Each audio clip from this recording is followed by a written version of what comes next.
तर good morning मित्रांनो. तर एक भाऊ बोलत होता,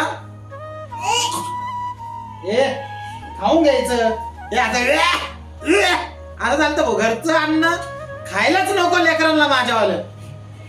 दुसरी गोष्ट ही आहे का तू एवढं हँडल का करतोस, एवढं हँडल कसं काय करतो.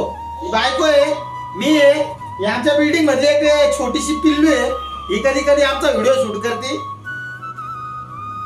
अरे बाबा, माझा बाप गेल्यापासून हा एवढा परपंच आहे ना, या एकट्या पठ्ठ्याने सांभाळतो, एकटा पठ्ठा. नाही शांत बस एक मिनिट. बाप गेल्यापासून 17 वर्षाचा असताना कामाला लागलो, कष्ट केले, इकडे तिकडे हेल्परगिरी केली, याच्या दुधाच्या गाड्यावर काम केलं, हे केलं ते केलं. तर तू नको शिकू मला का परपंच कसा पुढे ढकलायचा. कारण माझ्यात ताकद आहे तेवढी का एवढ्या लेकरांना जन्म पण द्यायचा. माझ्या 3 मुलींचा प्रत्येक गोष्ट, त्यांना पावडरचे डब्बे लागते, त्यांना हगीज लागते, त्यांना प्रत्येक गोष्ट लागते.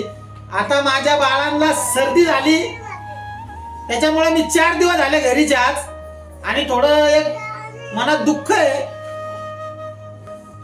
बस दुसरं काही नाही. आणि तू बाळा मला शिकू नको. मी एवढा मोठा माझा परपंच मी स्वतः माझा पुढे घेऊन चाललोय, आणि असंच पुढे घेऊन चालणार. तुमच्या बोलण्याने माझं काही होऊ शकत नाही. समजलं का तुले? तर बाय बाय. जे चांगले बोलतात त्यांच्या संग एकदम मनापासून चांगलंच बोलणार, आणि जे वाईट बोलतात त्यांना मी लय वाईट माणूस आहे. मग मला सपोर्ट करा, सपोर्ट राहू द्या. सपोर्ट माझ्या भावा बहिणींचा भरपूर आहे. Bye bye.